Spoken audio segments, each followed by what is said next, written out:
حقق النادي الأهلي فوزا ثمينا على غريمه الزمالك بهدفين مقابل هدف، ليحصد 3 نقاط غالية خلال منافسات بطولة الدوري المصري الممتاز.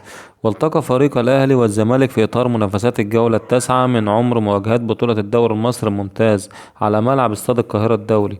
وانتصر النادي الأهلي بهدفين مقابل هدف، حيث تقدم الفارس الأبيض عن طريق حسام عبد المجيد، وتعادل للمارد الأحمر حسين الشحات، وأضاف الثاني محمود حسن تريزيجيه.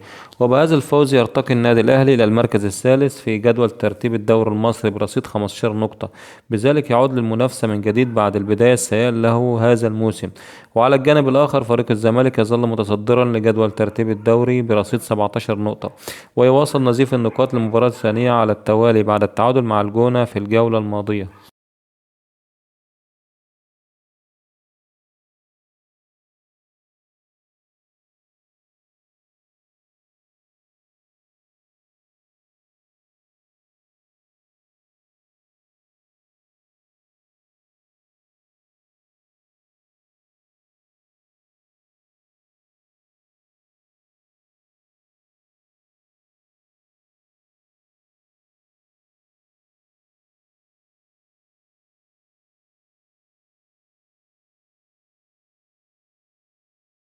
وتابع عمرو أديب: النادي الأهلي هيفوز بالدوري هذا الموسم، كده كده كل سنة وانت طيب، الدوري خلص خلاص ومش هياخده الزمالك.